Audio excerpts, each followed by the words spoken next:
నమస్కారం ప్రజలారా, మా యూట్యూబ్ ఛానల్. నా పేరు రాజు.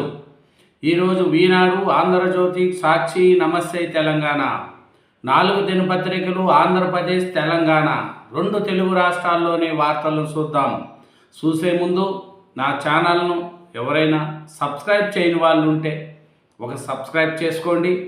అట్లాగే ప్రతిరోజు నా ఛానల్లో వచ్చే లేటెస్ట్ వీడియోస్ను చూడండి.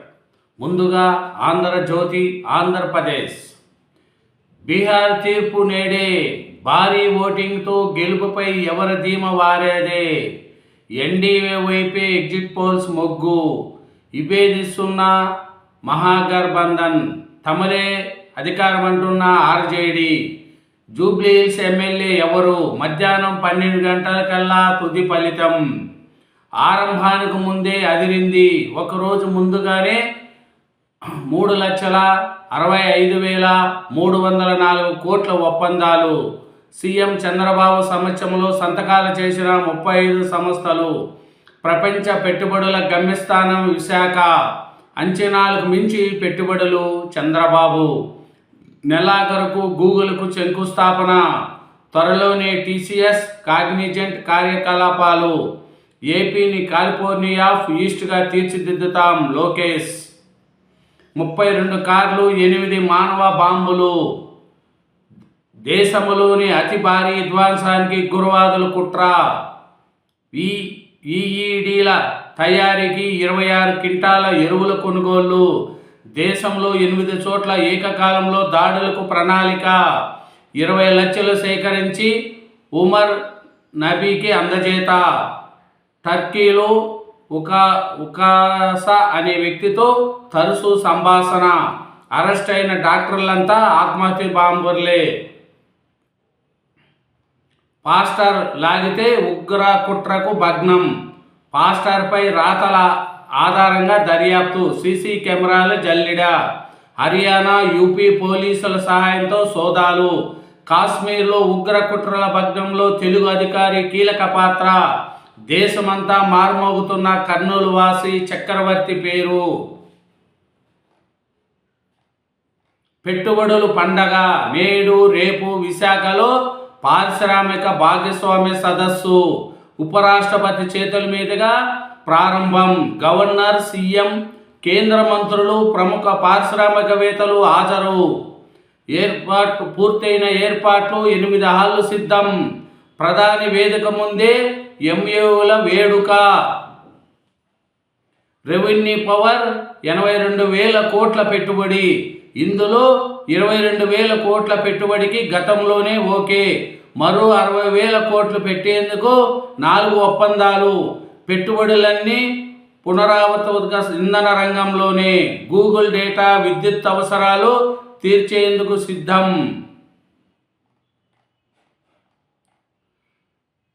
అడవి తల్లికి పెద్దరెడ్డి పోటు. మంగళంపేట రిజర్వ్ ఫారెస్ట్లో 32.63 ఎకరాల దురాక్రమణ. ఉమ్మడి సర్వే బృందం నిర్ధారణ. స్వాధీనం చేసుకున్న అటవీశాఖ. అటవీ చట్ట ఉల్లంఘనపై 4పై కేసు. ఛార్జిషీటు. కోర్టు ఆదేశాలతో తదుపరి చర్యలకు. డిప్యూటీ సీఎం ఆదేశాలతో అటవీ భూముల వివరాల్ని వెబ్సైట్లో చేస్తామని వెల్లడి. అడవి లోపల పెద్దరెడ్డి రామచంద్రారెడ్డి కట్టిన భవంతి.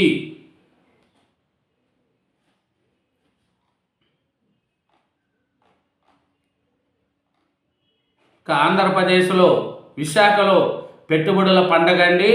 నేడు రేపు విశాఖలో పారిశ్రామికవేత్తల భాగస్వామ్య సదస్సు. దేశ విదేశాల నుంచి అతిథి మహారథులు, పారిశ్రామికవేత్తలు, మంత్రులు, కేంద్ర మంత్రులు దీన్ని చేస్తున్నారు. ఆంధ్రప్రదేశ్ రూపురేఖలు మార్చడానికి చంద్రబాబు నాయుడు గారు పెడుతున్న పెద్ద పెట్టుబడుల పండగ. విశాఖలో పారిశ్రామికవేత్తల భాగస్వామ్య సదస్సు ఉపరాష్ట్రపతి చేతుల మీదుగా ఈరోజు ప్రారంభిస్తున్నారు. గవర్నరు, సీఎం, కేంద్ర మంత్రులు, ప్రముఖ పారిశ్రామికవేత్తలు హాజరు. అటాసంగా నేడు రేపు విశాఖలో పారిశ్రామిక భాగస్వామ్య సదస్సు. చంద్రబాబు నాయుడు గారు సీఎంగా ఉంటే పెట్టుబడులదారులకు కూడా ఒక భరోసా, ఒక నమ్మకం. అందుకే చంద్రబాబు నాయుడు గారిని చూసి పెట్టుబడిదారులు కూడా పెట్టుబడి పెట్టడానికి ముందుకు వస్తున్నారు. ఇదేనండి ఆంధ్రజ్యోతి, ఆంధ్రప్రదేశ్. నెక్స్ట్ ఈనాడు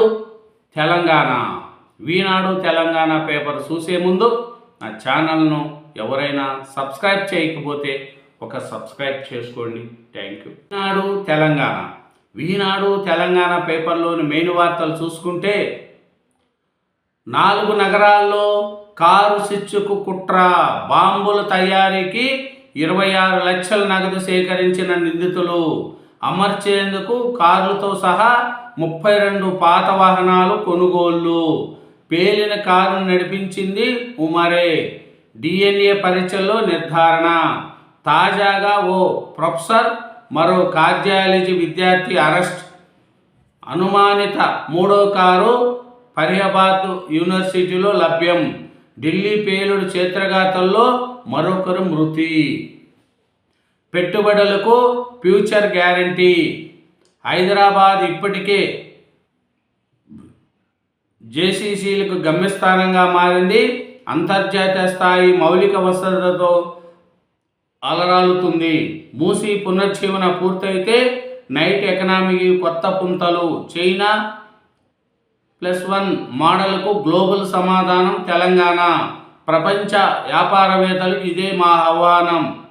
యుఎస్ ఇండియా వ్యూహాత్మక భాగస్వామ్య సదస్సులో సీఎం రేవంత్ రెడ్డి. రేపటి నుంచి టెట్ దరఖాస్తులు.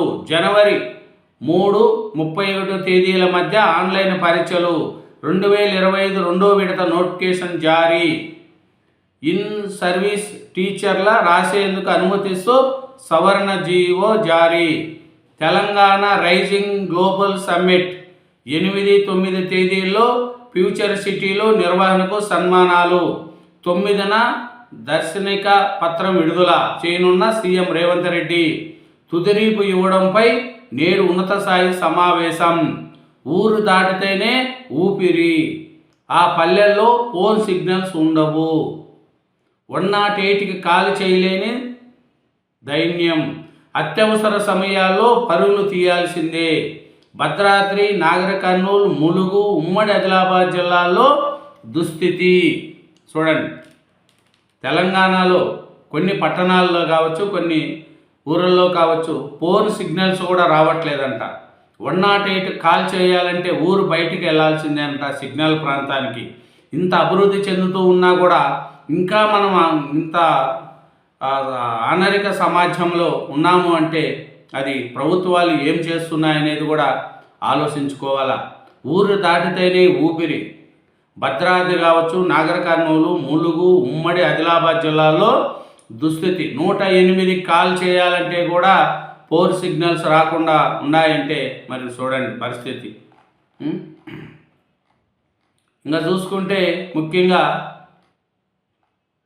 కొండా సురేఖపై కేసు ఉపసంహరించుకున్న నాగార్జున.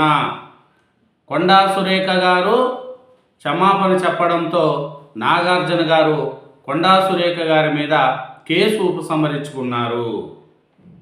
ఇంకా చూసుకుంటే ఒకడు ఎదవ మందు దాగి అన్నం గిన్నెలో కాలు పెట్టి పండుకున్నాడు. ఈడెవడో కాదు, మత్తు తలకెక్కి అన్నం తినే గిన్నెలో పాలిటెక్నికల్ కళాశాల, ఇది సంగారెడ్డి జిల్లా లో ప్రభుత్వ పాలిటెక్నిక్ కళాశాల వసతి గృహంలో కాపలాదారు మధ్యంలో అన్నం వండిన పాత్రలో కాలు పెట్టి నిద్రించిన ఘటన గురువారం వెలుగులోకి వచ్చింది. చూడండి, మత్తు తాగి పిల్లలు తిని అన్నం గిన్నెలో వాడు కాలు పెట్టుకొని పడుకొని నిద్రపోతున్నాడు. అట్లాంటి వాళ్ళని కలెక్టర్ గారు చూసి సస్పెండ్ చేశారు. అది ఇంకా మన్యం గజ ఆసిఫాబాద్ జిల్లాలో 8.2, సిరిసిల్ల జిల్లాలో 9.1 డిగ్రీలు. రానున్న 3 రోజులు వణికే. రాష్ట్రంలో చలి విపరీతమైపోతుంది. రోజు రోజుకు ఈ చలికి చాలా అవుతుంది. ఎందుకంటే ఇంకా రానున్న 3 రోజులు కూడా ఇంకా చలి విపరీతంగా ఉంటుందంట. అడవుల జిల్లా ఉమ్మడి ఆదిలాబాద్ జిల్లాకి గజ వణికిపోతుంది. కొద్ది రోజులుగా ఇక్కడ చాలా మండలాల్లో ఉష్ణోగ్రతలు పడిపోతూ వస్తున్నాయి. ఆదివారం రాత్రి నుంచి గురువారం ఉదయం వరకు కొమరం భీం, ఆసిఫాబాద్ జిల్లాల్లోని మండలాల్లో రాష్ట్రంలో అతి తక్కువగా 8 డిగ్రీలు నమోదు అయింది. చూడండి, ఇట్లా ఉందండి. ఇంకా ఇది మన ఈనాడు పేపరు తెలంగాణ ఎడిషన్ చూసాం. అలాగే సాక్షి ఆంధ్రప్రదేశ్ ఎడిషన్ చూద్దాం. నెక్స్ట్ నమస్తే తెలంగాణ పేపర్లు కూడా చూద్దాం. ఎందుకంటే ఈ 2 పేపర్లు కూడా మెయిన్ సాక్షి కావచ్చు, నమస్తే తెలంగాణ కావచ్చు, ప్రభుత్వానికి వ్యతిరేకంగా ప్రభుత్వం మీద ఇల్లు దుమ్ము పోస్తూ ఉంటాయి ఈ 2 పత్రికలు. కాబట్టి ఈ 2 పత్రికలను కూడా మనము ఒకసారి చూడాలి. ఎందుకంటే ఈ 2 పత్రికలకు మంచి తెలియదు. ఏమనంటే వాళ్ళ ఆలోచనలో వాళ్ళు ఉంటారు. వాళ్ళు పరిపాలించిన టైంలో అంతా మంచి చేసినట్టు, ఇప్పుడు పరిపాలించే వాళ్ళు ఏమీ చేయనట్టు కూడా ఈ 2 పత్రికల్లో వార్తలు ఉంటాయి. కాబట్టి ముందుగా సాక్షి చూద్దాం, తర్వాత నమస్తే తెలంగాణ పేపర్లు కూడా. సాక్షి ఆంధ్రప్రదేశ్, మనం సాక్షి ఆంధ్రప్రదేశ్ పేపర్లో చూసుకుంటే ముఖ్యంగా 32 చోట్ల మరణ హోమం, 4 ప్రధాన నగరాలతో సహా పలు ప్రాంతాల్లో భారీ పేలులకు పక్కా ప్రణాళిక. చూడండి, ఇది ఈ బాంబులది ఉగ్రవాదుల కుట్ర. చూడండి, చాలా దేశంలో అల్లజడి సృష్టించాలన్నారు, కానీ పోలీసు వాళ్ళు చాకచక్యంగా వాళ్ళకు బుద్ధి చెప్పారు. ఎందుకంటే నరేంద్ర మోడీ గారు ఆపరేషన్ సింధూర్ వాళ్ళకి ఇంకా మర్చిపోనట్టున్నారు.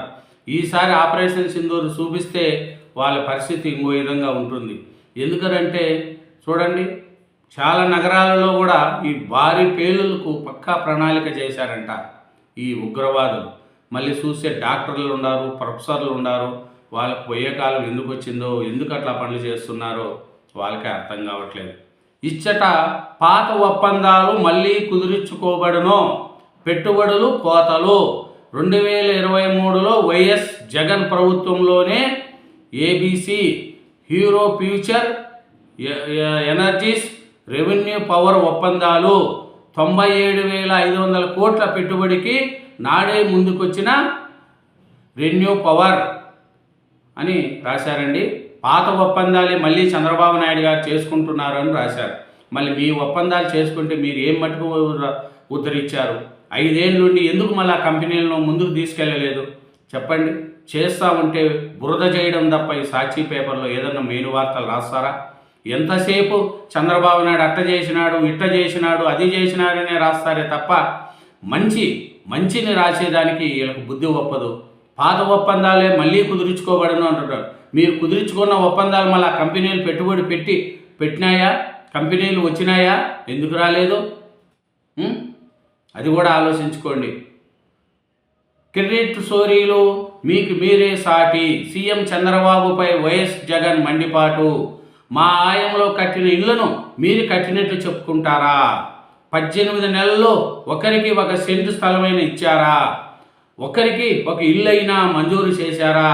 పైసా అయినా ఖర్చు చేశారా? మా ఆయంలో ఇంటి స్థలాలు ఇచ్చి ఇళ్ళు మంజూరు చేసి నిర్మాణంలో ఉన్న ఇళ్లను మీరు కట్టించుకుంటారా? ఇతరుల కష్టాన్ని తన గొప్పతనంగా చెప్పుకునేవాడు నాయకుడు కాదు, నాటకాల రాయుడు అంటారు. మీ కథ, మీ స్క్రీన్ ప్లే, మీ దర్శకత్వంలో నడుస్తున్న క్రెడిట్ చోరీ స్కీమ్ చాలా బాగుంది.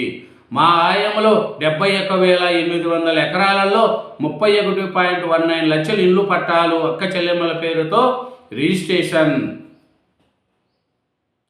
చూడండి, ఇది జగన్మోహన్ రెడ్డి గారు, మేము కట్టిన ఇండ్లు మీరెందుకు ఇస్తున్నారు, మాకు రావాల్సిన క్రెడిట్ మీరు తీసుకుంటున్నారని జగన్మోహన్ రెడ్డి గారు చెప్తున్నారు. మళ్ళీ మీరు కట్టింటే మీరు ఎందుకు లేదా ఇండ్లు? అడవుల్లో గుట్టల్లో పోయి పేద ప్రజలకు ఇండ్లు ఇస్తారా? ఇండ్లు స్థలాలు పట్టణాలలో నడి రోడ్లలో మీ వాళ్ళకి అందరికి ఇండ్లు ఇచ్చుకొని పేద ప్రజలకు అయితే అడవుల్లో చెరువుల్లో ఇండ్లు ఇస్తారు వైసీపీ ప్రభుత్వ ఆయంలో. ఇంకా చూసుకుంటే ఎన్కౌంటర్ చేసి పాతరేస్తాం, నా తమ్ముడు సతీష్పై సీఎం కార్యాలయంలో ఫిర్యాదు చేస్తారా?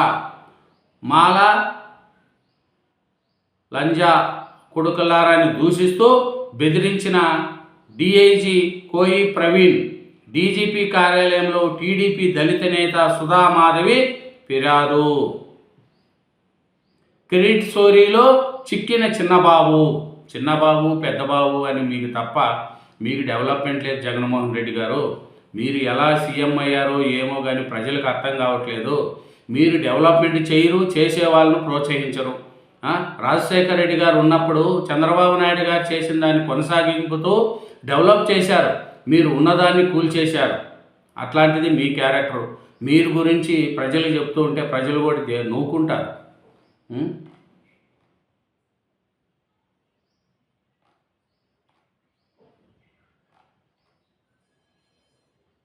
ఇదేనండి సాక్షిలో.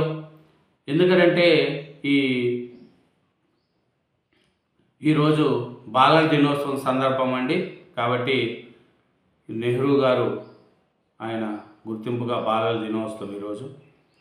ఇది నెక్స్ట్ నమస్తే తెలంగాణ పేపర్ కూడా చూద్దాం. నమస్తే తెలంగాణ పేపర్ చూసే ముందు కూడా నా ఛానల్ను సబ్స్క్రైబ్ చేయని వాళ్ళు ఉంటే దయవుంచి సబ్స్క్రైబ్ చేసుకోండి. నమస్తే తెలంగాణ పేపర్ చూసుకుంటే రేవంత్ రెడ్డి గారి మీద దుమ్మెత్తు పోస్తూ రాస్తూ ఉంటారు. వాళ్ళు 10 ఏళ్ళు పరిపాలించి తెలంగాణ అభివృద్ధి ఎంతవరకు చేశారనేది అది రాసుకోరు. రేవంత్ రెడ్డి గారు కష్టపడుతూ ఉంటే కూడా రేవంత్ రెడ్డి గారి మీద దుమ్మెత్తు పోస్తూ ఈ నమస్తే తెలంగాణ పేపర్ ఉంటుంది. సాక్షి పేపర్ అవుతే చంద్రబాబు నాయుడు గారి మీద, నమస్తే తెలంగాణ పేపర్ అవుతే రేవంత్ రెడ్డి గారి మీద. వీళ్ళిద్దరూ అధికారాల్లో ఉన్నప్పుడు ఏమి ఎలగబెట్టారు, కేసీఆర్ గారు ఏమి ఎలగబెట్టారు, జగన్మోహన్ రెడ్డి గారు ఏమి ఎలగబెట్టారు. ప్రజలు ఓట్ల రూపంలో వీళ్ళకి తెలిసినా కూడా వీళ్ళల్లో ఇంకా మార్పు రావట్లేదు. నమస్తే తెలంగాణ పేపర్ కూడా ఓపారి చూద్దాం. నమస్తే తెలంగాణ పేపర్లోని మెయిన్ వార్తలు చూసుకుంటే ఒకసారిగా ముఖ్యంగా మనం చూసుకోగలిగితే, గోడ దూకిన ఎమ్మెల్యేపై అనర్హత వేటు, ముక్కల్ అసెంబ్లీ సభ్యత్వాన్ని రద్దు చేసిన కలకత్తా హైకోర్టు, ఫిరాయింపు కేసుల్లో జాప్యం రాజ్యాంగ ఉల్లంఘనమేనన్న ధర్మాసనం, బీజేపీ టికెట్పై గెలిచి వెంటనే తృణాల్లో చేరిన రాయ్, ఎమ్మెల్యేపై ఏటు వేయకుండా అసెంబ్లీ స్పీకర్ కాలయాపన, తాను బీజేపీలో ఉన్నానంటూ ముక్కల్ రాయ్ బుకాయింపు, అతనికి ఫిరాయింపుల చట్టం వర్తించబోదని తేల్చిన స్పీకర్, అనర్హత ఏటు వేయాలని Calcutta high court BJP petition, assembly సభ్యత్వంతో పాటు పిఏసీ నామినేషన్లు రద్దు చేసిన కోర్టు, ఆ 10 మంది చర్యలపై తప్పవా, బెంగాల్ హైకోర్టు తీర్పు నేపథ్యంలో ఫిరాయింపు ఎమ్మెల్యేల్లో గుబులు, రాజీనామా దిశగా కడియం దానం, తెలంగాణ స్పీకర్ నానిచివేత ధోరణిపై సోమవారం సుప్రీంకోర్టులో విచారణ, ఫిరాయింపులపై విచారణకు నిషేధాజ్ఞలు ఎందుకు, సుప్రీంకోర్టు విచారణకు ఫోన్లు తీసుకెళ్లొచ్చు, లెజిస్లేటివ్ ట్రిబ్యునల్ విచారణకు మాత్రం మీడియాను ఎందుకు అనుమతించట్లేదు, మాజీ ఎమ్మెల్యేలు మాజీ ఎంపీలు ఎమ్మెల్సీలపైన నిషేధము రాజ్యాంగ విరుద్ధము, ఏమి గడుపుట అని నడుస్తున్నది దోసాదు శ్రావణ్ కుమార్ గారు అని. ఏదంటే ఈ 10 మంది ఎమ్మెల్యేలపై కూడా చర్యలు తీసుకుంటారా తీసుకోరా, ఫలానా ఆ కలకత్తా హైకోర్టు ఇచ్చిన తీర్పు వీళ్ళకు వస్తుందని చెప్పారు. వీళ్ళు 10 ఏళ్ళు పరిపాలించి అన్ని పార్టీలో ఉండే ఎమ్మెల్యేలను తీసుకొని కేసీఆర్ గారు పక్కన కూర్చోబెట్టుకున్నారు. అప్పుడు రాలేదు. వీళ్ళు తింటేనేమో మంచిది, ఇంకెవరైనా తింటేనేమో అది కుళ్ళిపోయింది. బీఆర్ఎస్ చేసే పనులకు వాళ్ళకే నడుస్తుంది. వాళ్ళ అధికారంలో ఉన్న ఎమ్మెల్యేలందరినీ లాక్కొని కాంగ్రెస్ ఎమ్మెల్యేలను టీడీపీ ఎమ్మెల్యేలను చాలామంది పార్టీలో ఉంటే వాళ్ళు ఆఖరి కమ్యూనిస్టులో ఉంటే ఒక ఎమ్మెల్యే అతన్నే లాక్కున్నారు. ఇది బీఆర్ఎస్ పార్టీ చేసే మంచితనం. వీళ్ళు చేస్తేనేమో మంచిదంట. ఇప్పుడు కాంగ్రెస్ తీసుకునింది ఆ 10 మంది ఎమ్మెల్యేలపై ఎందుకు చర్యలు అదే మీరు చేసలేదే. మీరు అధికారంలో ఉన్నప్పుడు ఏం చేశారు? తెలంగాణ పేరుతో ఎంతమంది ఎమ్మెల్యేలు లొంగ తీసుకొని మీ పార్టీలో చేర్చుకోలేదు. అప్పుడు ఇవన్నీ కనపడవా బీఆర్ఎస్ వాళ్ళకు? కేటీఆర్ గారు ఇప్పుడు జూబ్లీ హిల్స్ ఎలక్షన్లో ఘోరంగా ఓడిపోతున్నారు బీఆర్ఎస్ పార్టీ. ఎందుకంటే నవీన్ యాదవ్ గారిని రౌడీ అని ఆ రౌడీతనాన్ని అదే మన కేటీఆర్ గారి కొంప ముంచింది. ఎందుకంటే కాంగ్రెస్ పార్టీ మీద దుమ్మెత్తిపోయడం అతనికి కేటీఆర్ గారికి అలవాటు. కేటీఆర్ గారు ఎవరేం మాట్లాడుతారో తెలియదు. టీడీపీలో చంద్రబాబు నాయుడు గారిని అరెస్ట్ చేస్తేనేమో మీ రాజమండ్రికి వెళ్ళి అక్కడ ధర్నా చేసుకోండి అంటున్నారు. ఇప్పుడేమో టీడీపీ సానుభూతి ఓటులు నాకే పడతాయి అంటున్నారు. టీడీపీ సానుభూతి ఓటులు మీకెందుకు పడతాయి? వేస్తే కాంగ్రెస్ పార్టీకి వేస్తారే తప్ప నవీన్ యాదవ్ గారు గెలుస్తున్నారని అన్ని సర్వేలు కూడా చెప్తున్నాయి. మరి ఈరోజు మధ్యాహ్నం 12 గంటల లోపల కూడా ఇన్ని తెలిసిపోతాయి. ఇంకా చూసుకుంటే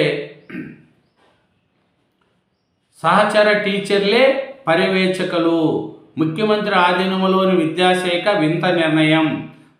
ప్రభుత్వ బడుల్లో పర్యవేక్షణ కోసం జిల్లాల్లో కమిటీలు, ఉపాధ్యాయుల పనిపై సహచరులతో సూపర్వైజింగ్. అందుకోసం 1800కు పైగా టీచర్లకు డిప్యుటేషన్. సుప్రీంకోర్టు ఆదేశాలకు విరుద్ధంగా ప్రభుత్వ నిర్ణయం. పర్యవేక్షణ విధుల్లో పక్కదారి పట్టిస్తున్న విద్యాబోధన. ఇల్లు పూర్తయింది, బిల్లు ఏమైంది? ఫ్లెక్సీ కట్టి ఇందిరమ్మ లబ్ధిదారులు నిరసన. ఇల్లైనా పూర్తి, బిల్లు రాకపోవడంతో ఇందిరమ్మ లబ్ధిదారు వినూత్న రీతిలో నిరసన చేపట్టింది. కామారెడ్డి జిల్లా నాగిరెడ్డిపేట మండలం అక్కంపల్లికి చెందిన ఈశ్వరమ్మకు ఇందిరమ్మ ఇల్లు మంజూరైంది. ఇందిరమ్మ కమిటీ సభ్యులు వచ్చి మరీ ముగ్గు పోశారు. బంగారం కుదవపెట్టి అప్పులు తెచ్చి ఈశ్వరమ్మ తన ఇంటి నిర్మాణం పూర్తి చేసింది. 3 దశల్లో రావాల్సిన బిల్లుల్లో ఇంతవరకు ఒకటి కూడా రాలేదు. చూడండి, ఇందిరమ్మ ఇల్లు కట్టుకుంటే బిల్లు రాలేదంట. ఇట్లాంటివి కూడా ప్రభుత్వాలు కొన్ని ఇట్లాంటివి సరిచేసుకోవాలా. అధికారులు కూడా ఇలాంటి వాళ్ళకు అప్పులు చేసి ఇల్లు కట్టుకుంటే వాళ్ళకు డబ్బు లేకపోతే వాళ్ళు ఎలా ఉంటారు ఆలోచించండి. ఉచిత ఇసుక ఉత్తమాటే. ఇందిరమ్మ ఇంటి లబ్ధిదారుల జేబీలకు చిల్లు. ఇంటికి 40 టన్నుల ఇసుక ఇస్తామన్న సర్కార్ సరఫరా బాధ్యత జిల్లా కలెక్టర్లకు అప్పగింత. చివరికి జారీ అధికారం తహసీల్దారుల చేతికి. ఇసుక టోకన్ల కోసం లబ్ధిదారులు పడిగాపులు. ప్రభుత్వ కార్యాలయాల చుట్టూ ప్రదర్శనలు. పేరుకే ఫ్రీ, రవాణా ఖర్చుతో పూర్తి ధర వసూళ్లు. దళారులతో అధికారులు కుమ్మక్కు. ఇందిరమ్మ స్కీమ్ పేరిట బహిరంగ మార్కెట్కు. అధికారం మళ్ళీ మనదే. సినీ నటుడు ప్రభాస్ పెద్దమ్మ శ్యామలాదేవి వివాహ వేడుకల్లో కలిసిన కేటీఆర్కు రెబల్ స్టార్ కృష్ణరాజు సతీమణి ఆశీర్వాదం. రేవంత్కు దొరకని సోనియా దర్శనం. ఆమె అపాయింట్మెంట్ ఇప్పుడు సాధ్యం కాదు, ముఖ్యమంత్రి తెగేసి చెప్పిన కేసీ వేణుగోపాల్. జూబ్లీ ఫలితాలు వెలువడాక రావాలని సూచన. వారంలోనే మళ్ళీ ఢిల్లీకి వెళ్ళాలని రేవంత్ నిర్ణయం. ఆగ్రోస్ దుకాణం క్లోజ్. వ్యాపారం ఇవ్వని రాష్ట్ర ప్రభుత్వం ఆగ్రోస్ టెండర్లు అకాకు బదిలీ. నష్టాల్లో ఉన్న సంస్థకు పెద్ద దెబ్బ. పెన్సిల్ రాత కోట్లల్లో మేత. రిజిస్ట్రేషన్ ఆఫీసుల్లో జోరుగా వసూలు దందా. సబ్ రిజిస్టర్ ఆఫీసుల్లో పెన్సిల్ పవర్. మార్కింగ్ను బట్టి రేటు. డాక్యుమెంట్లపై రిజిస్ట్రేషన్ కోడు. పెన్సిల్ రాత చెరివేస్తేనే రిజిస్ట్రేషన్. ప్రతి ఆఫీసులో రోజుకు సగటున 2 లక్షల మేర వసూళ్లు. రాష్ట్ర వ్యాప్తంగా కోట్లల్లో. కింద నుంచి పైదాకా వాటాల పంపకం. కోటపై మాట తప్పితే బీసీల ధర్మయుద్ధమే. కేంద్ర రాష్ట్ర ప్రభుత్వాలు ఒప్పుకొని తీరాలి. నేడే కౌంటింగ్. జూబ్లీ హిల్స్లో ఉత్కంఠ తేలనున్న విజేత. ఉదయం 8 గంటలు లెక్కింపులు ప్రారంభం. 42 టేబుళ్లు, 10 రౌండ్లలో ఓట్లు. బీహార్ ఎవరదో. ఎన్నికల ఫలితాలు నేడే. సురేఖపై నాగార్జున కేసు వాపస్. పరువు నష్టం దాబా ఉపసంహరణ. మంత్రి సురేఖ క్షమాపణ కోరుతూ ట్వీట్ చేసిన గంటల్లోనే నిర్ణయం. కోర్టు విచారణకు గైహాజరైన మంత్రి. ఇదేనండి నమస్తే తెలంగాణ పేపర్. 4 దినపత్రికలు, 2 తెలుగు రాష్ట్రాల్లోనే వార్తలు చూసినాం. నా ఛానల్ను సబ్స్క్రైబ్ చేయని వాళ్ళు ఉంటే ఒక సబ్స్క్రైబ్ చేసుకోండి. చేయని వాళ్ళు థ్యాంక్ యూ.